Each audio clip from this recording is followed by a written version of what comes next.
बिस्मिल्लाहिर्रहमानिर्रहीम। प्यारे बच्चों, अस्सलाम वालेकुम। उम्मीद है कि आप सब खैरियत से होंगे। मैं हूं आपका मुअल्लिम मोहम्मद उसामा अनस। बच्चों, आज का हमारा बी लिफ्ट है 24वां, जिसका तसलसल यकीनन आपने कर लिया है। और आज का हमारा काम हासिल ताल्लुम जो है वो लिखने के मुतालिक है कि मजमून लिख सके। कम से कम 200 अल्फाज पे हमने एक मजमून लिखना है। इसको देखते हैं कि मजमून निगारी का फ़न क्या है और किस तरह हम इसको लेके चलना है। ठीक है, सबसे पहले आप देखें कि मजमून कहते किसको है। ठीक है, लुग़वी माना क्या है। अरबी जुबान का लफ्ज़ है। ज़िमन जो है उस जो है लफ्ज़ से लिया गया। ठीक है, ज़िमन में लिया हुआ लुग़वी माना इसका। और उसके बाद किसी मसले को आम अल्फाज में पेश करना, ये भी इसका लुग़वी माना होता है। उर्दू मजमून निगारी के मामार, मामार किसे कहते हैं कि किसने इस मजमून की सिन्फ को बनाया है। सामने तस्वीर आप देख रहे हैं, तस्वीर है सर सैयद अहमद खान की। सर सैयद अहमद खान ने मजमून की सिन्फ को ईजाद किया। सबसे पहले मजमून सर सैयद अहमद खान ने लिखा और इस मजमून निगारी के फ़न को बामे उरूज तक पहुंचाया। ठीक है, उर्दू मजमून निगारी का बाकायदा आगाज सर सैयद अहमद खान और अलीगढ़ तहरीक के ज़ेर असर हुआ। उनके रुफ़ाकाए कार उनके साथ साथी, उनके दोस्त, उनके मुसाहिब, ठीक है, उन्होंने इस फ़न की बुनियाद रखी और इसे बामे उरूज तक पहुंचाया। तो यह सामने स्लाइड है मजमून की जामे तारीफ।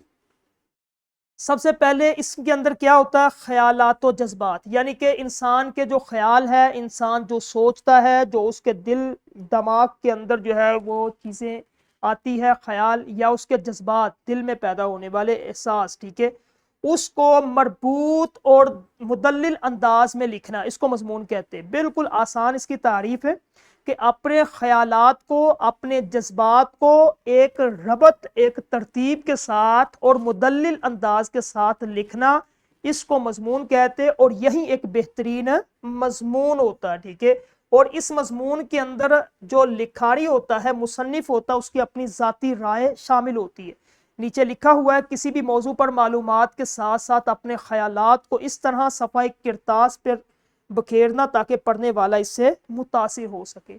मजमून की अहम इकसाम, ठीक है, मालूमाती मजमून, ऐसा मजमून, ये इसकी इकसाम है। मालूमाती मजमून जिसमें हमें मालूमाती लफ्ज़ से ही हमें पता चल रहा है कि इस मजमून से हमें कोई मालूमात मिलेगी, हकाइक और मालूमात की फराहमी होती। अदबी मजमून, अदब यानी कि अदब की कोई चीज़, ज़ुबानो बयान की खूबसूरती, जमालियाती कोई ऐसा मजमून हमें मिलेगा। ठीक है, सहाफ़ती मजमून, सहाफ़त के मुतालिक कोई चीज़, इसमें हालात हाज़रा पे बात हो सकती है, रोज़मर्रा के मसाइल पे बात हो सकती है, महंगाई पे बात हो सकती है, या फिर हालात हाज़रा में जो भी आप देख रहे, यानी कि मसाइल मुल्क के हैं या पूरी दुनिया के चल रहे, इस मजमून के अंदर वो चीज़ें आपको मिलेगी। ठीक है, अब ये आपके सामने ढांचा है, खाका है, ठीक है, अज्जाए तरकीबी का, कि किस तरह आपने मजमून को लिखना है। सबसे पहला हिस्सा होता है मजमून का तमहीद, जहां से आपने अपने मजमून को शुरू करना है। ठीक है, दूसरे नंबर पे नफ्से मजमून, मजमून का दरमियानी हिस्सा जिसको बॉडी कहते हैं। ठीक है, ये मेन पार्ट होता है, दिल की जो है ना ये हैसियत रखता है।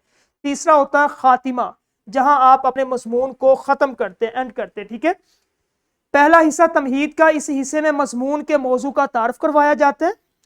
ठीक है, और ये वो दरवाज़ा होता है जहां से कारी आपके ख्यालात की दुनिया में दाखिल होता है। यानी कि अगर आपकी जो है वो तमहीद, आपकी इब्तदा अच्छी हुई है किसी अच्छे जुमले के साथ, अच्छे शेर के साथ, ठीक है, तो लोग जो है आपके मजमून को पढ़ेंगे और दिलचस्पी लेंगे और पूरा मजमून इसी तरह आपका पूरे एतमाद होगा, लोगों पे असर करेगा। ठीक है, दूसरा हिस्सा होता है नफ्से मजमून।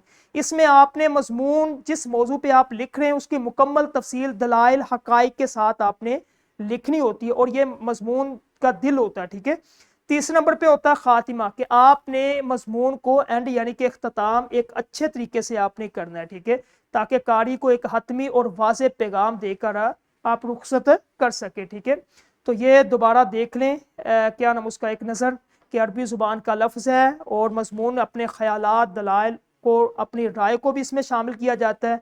इसके तीन हिस्से हैं, तमहीद है, नफ्स मजमून है, खातिमा है।